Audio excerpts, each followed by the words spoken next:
Is my internet, is this okay? Can you guys hear me okay? Yeah, you're good.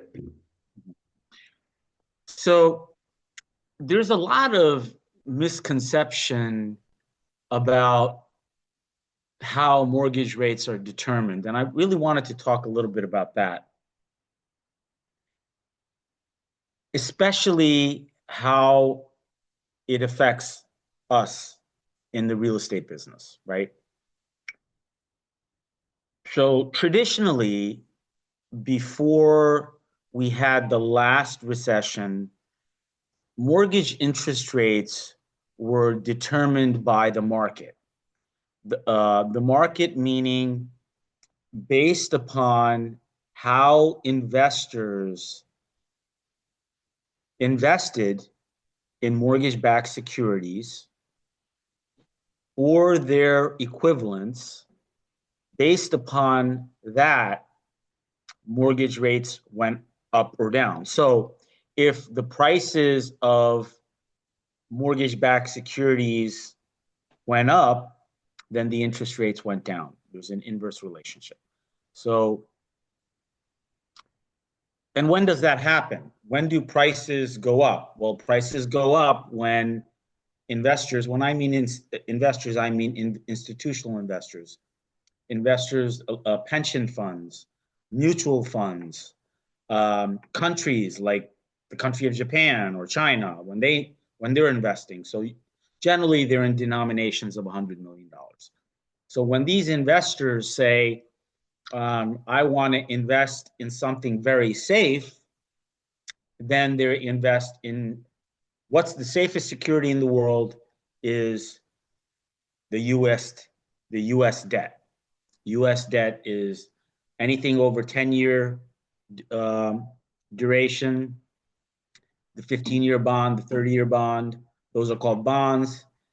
10 years the note, 5 years the note. Anything under that is like a bill, like the 6-month T bill, the Treasury bill, the 1-year Treasury bill. So what happens is that when the stock market is doing well, people want to invest in the stock market, and so they don't invest in mortgage-backed securities or U.S. government securities.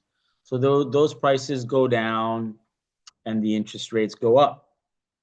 So if we look right now, it's a booming economy. Institutional investors are investing in the stock market, and they're not investing in government securities and in mortgage-backed securities. So mortgage rates have gone up. Now, that's how it's always been, you know, up until the last recession. And to some extent, it does happen now. But in the last recession, the US government, for the first time, started buying its own securities. So what they did is they said, okay, we need we need $100 billion. So they would go to the presses and print $100 billion, and they would loan it to themselves, and then they would pay interest to themselves. And they did the same thing with mortgage securities. So the mortgage rates are no longer more driven by the market; they are government controlled. So now there are still institutional investors that buy mortgage-backed securities, and that does drive market rates, but it's now mostly controlled by the U.S. government. Um, so if we look at what happened what's been happening recently since COVID, we saw interest rates. When the recession hit, that's when we saw interest rates going down into the in you know to around eight, from the eights to the sevens to the sixes to the fives to the fours, and now to the three, then down to the threes. Um, that's because the economy was bad, and in a bad economy, there's an inverse relationship. When the economy is good, sorry, there's a the relationship is directly proportional. So So when the economy is good, interest rates will go up. And when the economy is bad, the interest rates will go down, right? So right now, and that's really because the government wants to control inflation. And when we hear this term, oh, the Fed is going to lower rates, the Fed is going to lower rates, that does not impact that does not impact real estate agents and real estate buyers. It does not impact them directly or indirectly. It does not. That's a complete fallacy. So what happens is when the Fed lowers their rate, what that means is the rate that they charge to give money to banks to loan to their customers, they're adjusting that.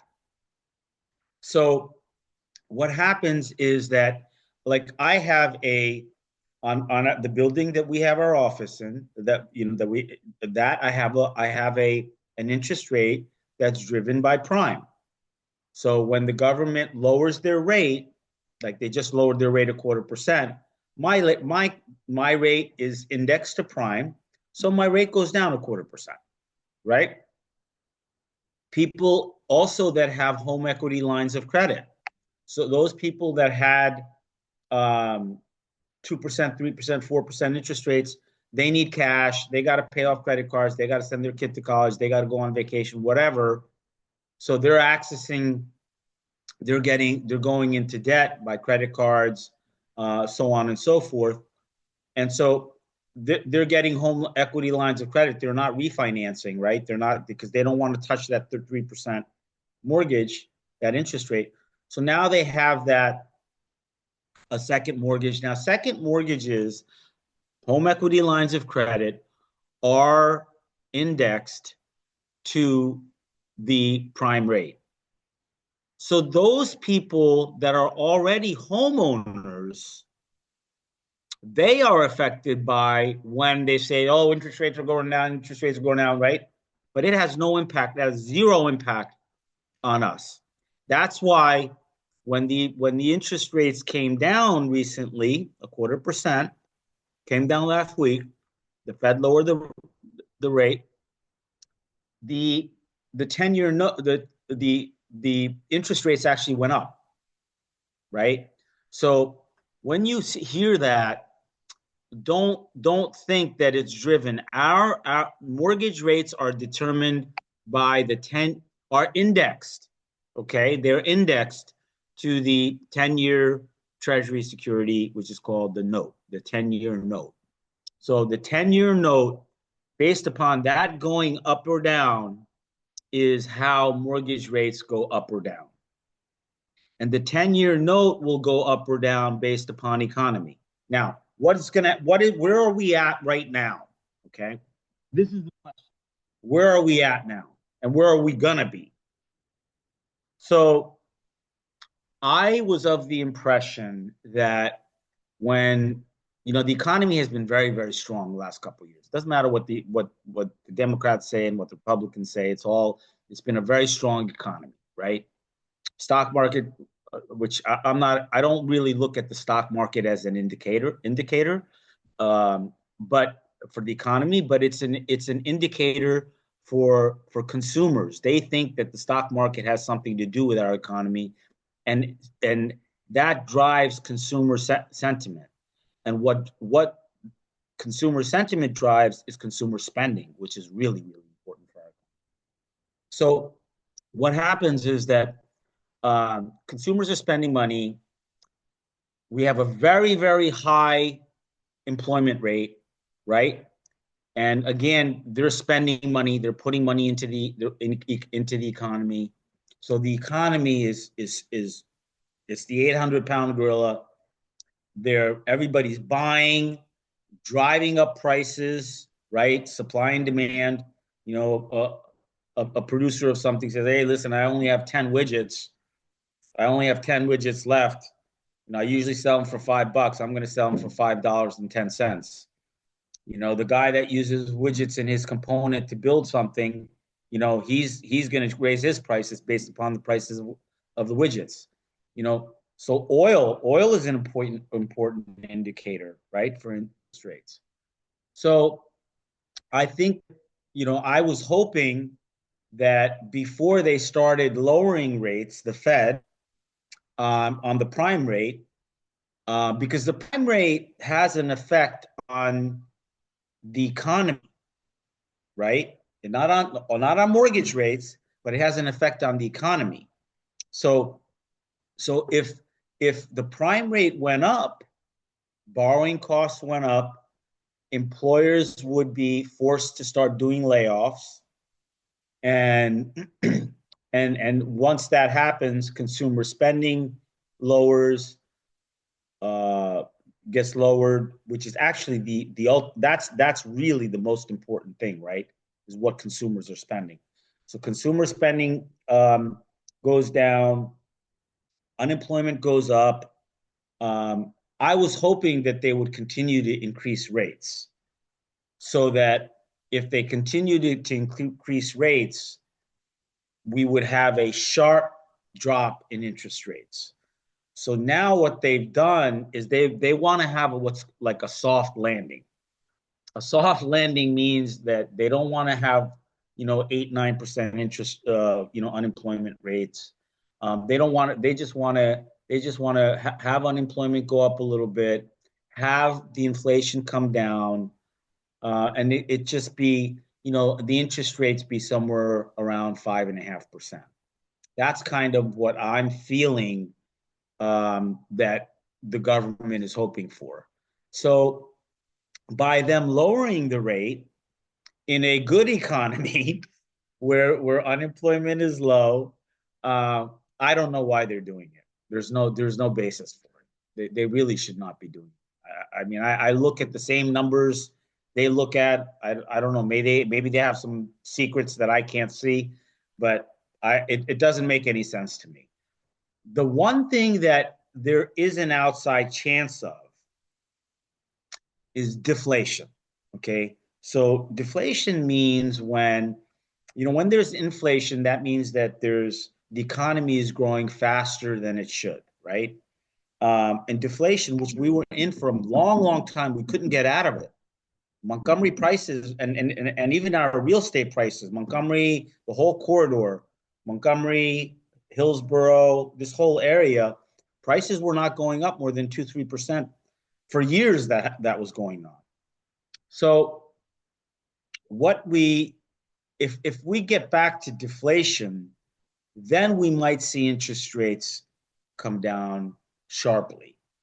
So I think the new norm, like right now, we are at 7% interest rates. When I came back from Florida yesterday, there was a person that was sitting next to me that was that worked for Toll Brothers, and he was bragging about, oh yeah, 50% of our buy, we're luxury, we're this that, 50% of our buyers buy with 50% or more down payment, and all that stuff. And you know the I think that we all have to understand um, that until you know their rates are at 7.5%. By the way, he was saying 7.5%. Toll Brothers has a mortgage company. Their rates are at 7.5%, and he said that their sales have been steady. They don't see any decline. They don't see any issues with the market, which I was really surprised at. But I guess it is what it is. I mean, the horse was sitting right there. I was getting it right from the horse's mouth. So, um, but 7.5% interest rates, or let's just call it seven, okay? 7% interest rates, I believe, has a very serious impact on first-time home buyers, right? I think that those are the people that get hit the hardest on all of this. When interest rates go up, and when you get a comment from a luxury homemaker like that they really don't care if interest rates go to 10%, really the impact is going to be on the first time home buyer, right? There's a lot of market dynamics that's going on. I think we've kind of settled into a new norm. Where we are now, we kind of hit 5.75 for a couple of for a few weeks. We may have gone down as low as 5.5, I think. But I think we're at 7 right now, and I think we're gonna be in this 6.5%, 6, 7 in that range. Because keep in mind, um, around the second or third year of Trump's first term, we did hit 8. We did hit 8. People didn't realize it because people didn't realize we did. We were in the sevens. We were in the sevens. We were in the 8. We touched the 8s. Then we were into the 6s. And then we came down again. So, um, I don't think that. I think that people are going to continue buying homes. I think it's just um, the numbers are the numbers. I think talking to all the agents. I remember in this time last year, when we were in uh, Atlantic City at Triple Play. I met, there's a guy from Hillsborough. He's actually claims to be a national speaker. His name is Scott Einbinder. Scott was there, and he had a couple of his cronies, and he was just like, "Yeah, the real estate market, there's gonna be no more. There's not gonna be any more real estate agents anymore. There's just not gonna happen anymore." I said, Scott, and I know Scott since the 80s. I've known him for a long, long time. He used to be one of my technology customers. So I said, Scott, listen, we've been around a long time. All this stuff about there's always this song about how realtors are going to be gone, right? Just never happens. Whatever happened as a result of this buyer's agency issue, I think that most successful agents will tell you that it's the best thing that ever happened. And that's how it played out. I didn't call that. I didn't say that it's going to have a positive impact, but I did say that it was not going to have any impact on it because people need to have agents. I had a call for the real estate school, and the guy wanted to get his real estate license so he can save a commission on selling his house and make a commission on buying his house. I said, listen, I tried to sell my house last year. I've been in this industry for 40 years. And let me tell you something. A good real estate agent really earns their commission and they are worth it. And I think that good agents can appreciate that statement, what I just said, and they have no problem with charging their fee. The people that have a problem with it are the people that don't provide value in the transaction, you know, and they don't believe that they should be paid. And just like any other discount, you get what you pay for, right? So yeah, Maddie. So yeah, there's I mean, I can tell you so many stories. I can personal stories about my father and his home buying experience on how real estate agents had such a positive impact on lives of people. So now, as far as the mortgage products go, there's, at Visionary Mortgage, we've got a lot of great programs, 100% financing, USDA loans. Um, it's really become very easy for a home buyer, and it's still, in many cases, it's cheaper to buy a house than renting, right? If you look at the tax, better to purchase a home, right? So, and when lenders are now, there's new lenders coming on the market. There's a lot more competition, so they become much more creative in the products that they can offer, right? So So, if you've got, I mean, there's plenty of opportunity. I mean, I know I was uh, Nim and Karan. They just bought a flip. You know, and there's so much. If you're out there and you see an opportunity and you want to buy something, there's plenty of ways to get money. To buy properties. Where your income is not important. What is important is the property and the opportunity. What is the after repair value going to be? What is the cost going to be? These are things that you should really start thinking about, and educating your clients about. If you do see a flip, um, and there's always opportunities. There's always opportunities. So, to get your real estate out license, for those of you that are considering it, I highly recommend it. Oh, we have a great second mortgage program, by the way. If you've got a seller that needs money, it's 1 week, and it's pretty much no doc. They can get their money in a week as long as the house is not listed. They got to put in a new septic system, whatever. 80% loan to value. So let's say the house is worth, 100,000, just for illustration purposes. 100,000, they owe 40,000. The max they can get on the second is another 40,000. Quick, easy. It's if they don't have income, or the bank is going to give them a hard time, or they need the money quickly, we can do it.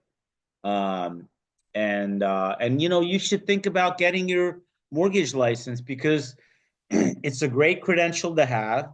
And if you can make an extra 1% on a transaction, or another 2% on a transaction, then you should do it. But knowledge is important. So you should definitely and all these people that are out there getting 7, 8%, 10% mortgages, someday they're going to be refinancing, and why not you make money on it as opposed to somebody else? If you have any questions regarding that, please, let me know. So um, 1% of the mortgage or 1% of the house value? 1% of the mortgage. Okay, thank you. Yeah. But Dina, also, it's really, I mean, it's not, you can make 2%, you can make 2.5% on mortgages, but you're going to have situations where people will call you and they'll say, listen, I need money to send to India. I need $100,000. I need it as soon as possible. I get calls like that. We get calls like that all the time. Emergency. My daughter's buying a house. She needs money. I need to get a second mortgage. Can you help me out? Stuff like that. So, people are always looking for money. It's definitely, and it's only 24 hours. The course is only, it only takes, it's 24 classroom hours. We do it online on Zoom, and it's only 249. Once you do your first transaction, we refund it, and then we give you, we'll give you a list where you can call and you can say, hey, listen, I can help you with absentee owners. I can help you with your property. I can help you with property management. I can help you find a tenant, and I can help you sell it. It's a great time to be a seller. I can help you refinance it. I can help you take cash out to buy another investment property. We have no income verification programs. It just gives you another tool, to talk to people about, and to facilitate a transaction. So that's that. If any of you have any questions or any issues, you know where to find me. Thanks for your time, and have a great day. Any questions that I can help with? No? Okay, good. Thanks, and have a great day. Thanks, Raj. Have a Thank great you. Thank one. you. Take Thank care. you. Thanks, guys, for coming on. Thank you. Thank you. You're welcome.